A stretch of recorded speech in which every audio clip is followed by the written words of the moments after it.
Sales conversion strategies is the 7th module in the social media for business program. Nathaniel, this is a lot about the sales process itself as it applies to social media. Yes.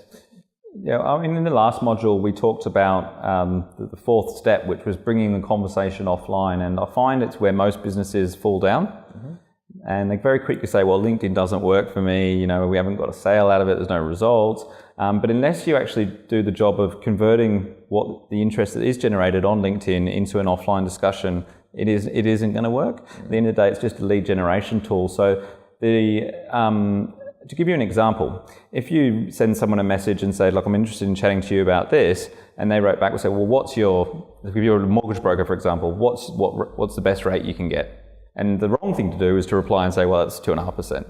But the right thing to do is, well, that's what the telephone discussion's for. What's your telephone number? Because that way you stay in control of the sales process. And I know this is a lot of basic stuff, but what I find is a lot of companies, even though they know this intuitively, particularly the business owners will know it intuitively, it's not documented. So whether or not it's replicated within your team is questionable. And I think the sales process needs to be very straightforward as to what the objective is. And so you're always leading the customer to the next step. So on your end of your profile, it says, give me a call to engage in a conversation about, financial advice or whatever it is. And then when you speak to them on the telephone, if you're doing most of your sales face-to-face, then the objective of the phone call is then to get the face-to-face meeting. And so it's always important to remember that and not get into the habit of answering all of their questions there and there on the phone, because you're actually not in control if you do that. That's right. And you actually don't achieve your outcome, which is actually to be face-to-face with a qualified lead. Correct. Okay. And look, clearly this is a really critical part, because this is all about cost per acquisition and a low cost per acquisition model. And it's obviously a total waste of time to go to all the effort that we've done so far to set up your profile, generate the leads, have the conversations, but actually not get to be face-to-face with a potential client. That's right. That's right. And I think actually, Mark, I remember you said this to me once, it's very important to make sure the leads are responded to quite quickly.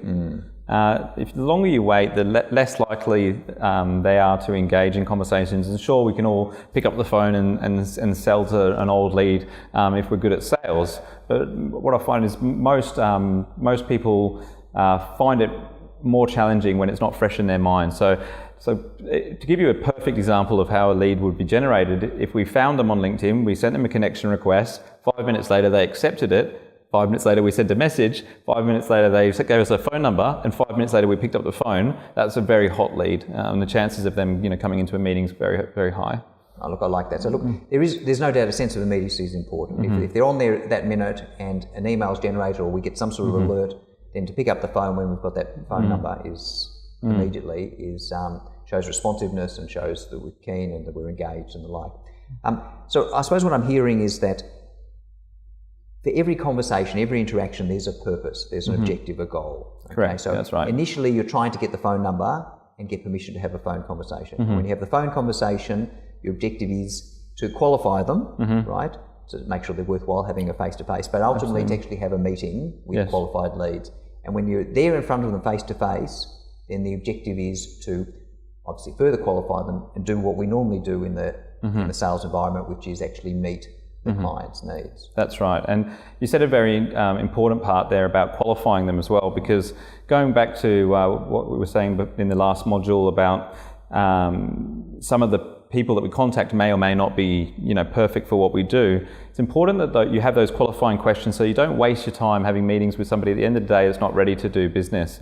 So those qualifying questions should be documented so that you don't miss any of them each time and find that you're actually spending some time meeting with prospects that aren't, qualified for what you do.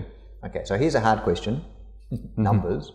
So if I contact, let's pick 100 people, if I start identifying 100 dentists named Tom, okay, how many can I expect to have a phone conversation with, and how many can I expect them to have face-to-face? Sure. Okay, it is a hard question, not because of the content of the question, but dentists are not as responsive on LinkedIn as, say, lawyers, real estate agents, and people that actually spend more time on a computer, because most of the time they're looking at people's teeth, right? So I would expect that out of 100, if you send a connection request to 100, depending on how good your profile was, probably on average you'd get about a half that would accept that connection request. And if you then send 50 of them a message, I would expect about a 10% response rate with dentists. Now, if it's targeting people in marketing or real estate or mortgage brokers, the response rate could be 25%, a lot higher, because they're also on LinkedIn for the same reasons you are, and they're looking to build their networks and engage in conversations and that kind of thing, so they are a lot more responsive. But even at 10%, if you can get 5 phone calls with dentists and let's say one ends up doing business with you, that's quite a good outcome for 100 messages or connection requests, sorry.